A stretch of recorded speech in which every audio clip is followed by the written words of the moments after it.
नेपाल में देर रात भूकंप के तेज झटके महसूस किए गए। 6.4 तीव्रता वाले इस भूकंप ने नेपाल में तबाही मचा दी। भूकंप की वजह से अब तक 128 लोगों की मौत हो चुकी है, जबकि सैकड़ों लोग घायल हो गए हैं। भूकंप की वजह से कई मकान जमींदोज हो गए। नेपाल में एक महीने में तीसरी बार ये तेज भूकंप आया है। नेपाल के जाजरकोट जिले के लामीडांडा इलाके में इस भूकंप का केंद्र था। नेपाल में आए इस भूकंप के झटके के बाद दिल्ली एनसीआर में भी भूकंप के झटके महसूस किए गए। पूरे उत्तर भारत के कई हिस्सों में भूकंप के झटके महसूस किए गए। फिलहाल आप देख सकते हैं ये तस्वीरें नेपाल के जिन इलाकों में तबाही हुई है, किस तरह से मलबे में तब्दील हो गए हैं मकान, वो तस्वीरों में आप देख सकते हैं। और पहाड़ी इलाकों में ज्यादातर लकड़ी के मकान बनाए जाते हैं, तो थोड़ा सा भी जब भूकंप आता है तो ऐसे मकानों पर खतरा मंडरा जाता है। और भूकंप के बाद नेपाल की ये तस्वीर वाकई डरा देने वाली है। कई लोगों की मौत की खबर है। और इस बीच ये तस्वीरें जो हम आपको दिखा रहे हैं, ये उन इलाकों की जहां पर नेपाल में भारी तबाही हुई है। 6.4 तीव्रता के साथ ये भूकंप आया और हाल ही के दिनों में ये तीसरा भूकंप देखने को मिला है। नेपाल में 128 लोगों की मौत की खबर मिली है।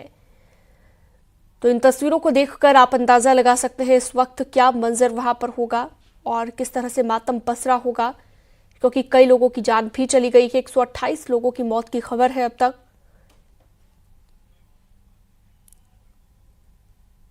तो ये दो तस्वीरें नेपाल के अलग अलग जगहों की, जहां पर पूरी तरह से मकान मलबे में तब्दील हो गए हैं।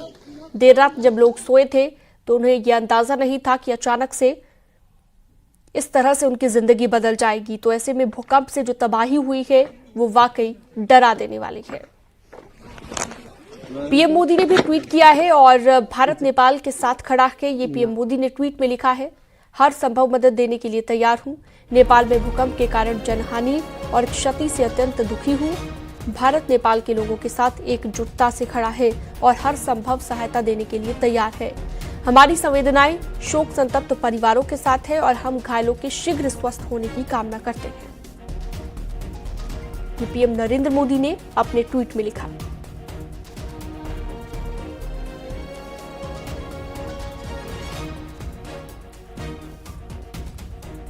तो रिक्टर स्केल पर 6.4 तीव्रता वाला ही जो भूकंप आया, इसे लेकर अब अलग अलग जगहों पर आप देख सकते हैं कि सोशल मीडिया पर भी आप देख सकते हैं कि लोग लगातार उन लोगों के लिए दुआएं कर रहे हैं जिन्हें क्षति पहुंची है, जिनके घर तबाह हो गए हैं, जिन्होंने अपने परिवार वालों को खो दिया है। कई घर गिरे हैं, सैकड़ों लोग घायल हुए हैं और 128 लोगों की मौत की अब तक खबर है।